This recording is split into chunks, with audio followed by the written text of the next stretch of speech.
norms and notions of All what right, ladies and justice gentlemen, for is. those of you joining us Isn't here at the Wood TV always Live Desk, just. my name is Luke Lasser, joined with News 8 political reporter Rick Albin. Joseph Biden making his first speech as the 46th President of the United States, addressing his country again just moments ago. Rick, unity was the common theme there. He said it 100 times, if I have to say. What did you take away from that speech? Well, in what was this politician's lifetime, and he has spent a long time in Washington, today was the most important speech that he has ever given.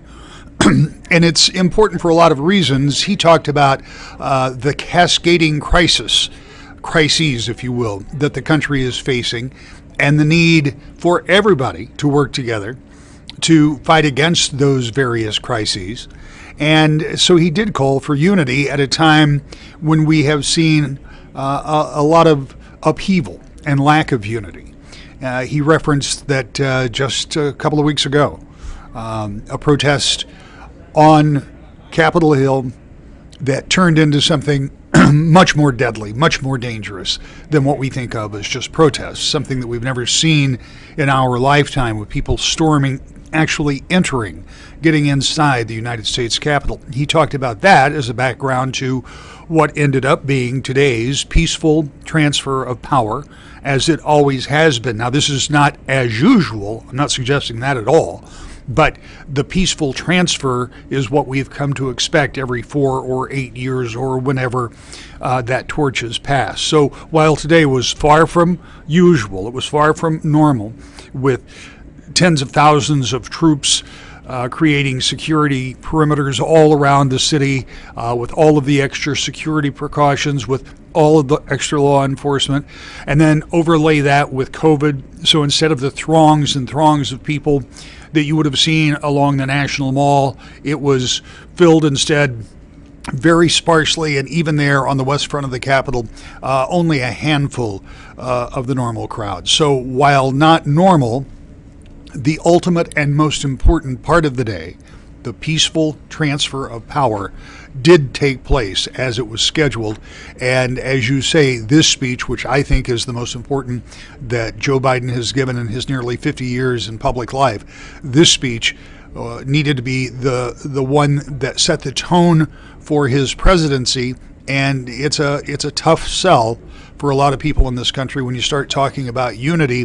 And I think he tried to make the case why it is important, why we have always confronted big issues, World War II and the Civil War and other issues. While we have seen division in our country, we've always been able to come back together. And I think that that was kind of his general theme today, and it will be interesting to see how that takes. How does it take in official Washington? How do Republicans in the Senate and House respond to that? And then in the broader sense, because even though the election is over, you've had this transition of power, you don't get automatic unity, right? So it really is going to have to be an effort, and it'll have to be an effort on everyone's part if it's going to happen. And so, today with social distance, with heightened security, are there any little things that stuck out to you that, were like, oh, that's unique, or oh, that's a little different, again, aside from all of the obvious? Well, and I guess I'll go to some of the obvious. I mean, the fact for the first time, I think, since Andrew Johnson, the sitting president, did not attend the inauguration, so that was certainly out of the ordinary. It was kind of an unusual optic earlier this morning as President-elect Biden was going in for the Inauguration Day Mass. You saw Air Force One taking off from Joint Base Andrews for the final time with President Trump on it.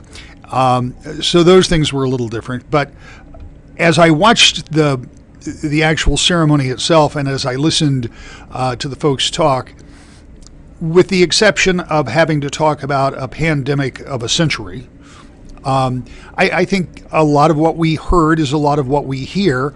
The question is, how did different individuals hear it? I mean, each inaugural in some way calls for unity. It calls on the greater good, for the greater good of the American people to come together and fight whatever it is that we're combating, whether it's something very tangible to all of us at this particular time like a pandemic, or in the past we've had economic crises we've had to deal with, or inflation, or there's something that we need to come together for. And so I think in that way it was very much the same, but I think there was a heightened sense of urgency about getting to work on things like COVID-19 and vaccine distribution and things that we've been talking about for weeks. Obviously, there's a big push for that. The president talked a lot about social injustice, and he said at one point that justice for all will be deferred no longer. So making a commitment there to follow through on some of the protests that we saw over the summertime, where there were some real social justice inequities that were highlighted, and people spoke out very loudly across this country about it. So he talked about that. He also said that white supremacists would be defeated, as he said. So there are a lot of things all at once that this president, from his speech, I take, feels that he needs to try to deal with more or less right away. Now, the reality is we know we still have a long way to go for COVID-19. That's going to be an ongoing issue. But the question is, can you get ahead of it? Can you get those vaccines out there? Can you get more people, as has become the new catchphrase, with shots in arm? How quickly can you do that? Some of these other issues are systemic in nature and will take time, and probably a good deal of effort on the parts of a lot of people. But we'll see. I mean, every new administration comes in with new hope and a bit of freshness from the standpoint that it will be a new set of eyes and a new set of people dealing with all of these things. But you identified it right off the top, that the big call is for unity. And I think each of us can imagine just how difficult for some that is going to be, at least in the short term. And, at one point the president said, I know you may not agree with me, but at least hear me out. Listen to me. Take measure of me, take measure of my heart, he said.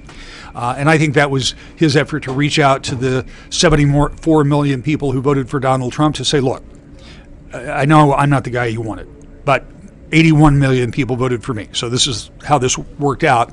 So give me a chance, listen to me. And then he pledged to work as hard for those who didn't vote for him as for those who did, which you take the president at his word, but that's a tough thing to do when some of the things that this new president will be trying to do will clearly not be, from the standpoint of those people who didn't vote for him, the things that they would have wanted done. So it's the toughest job in the world for a reason.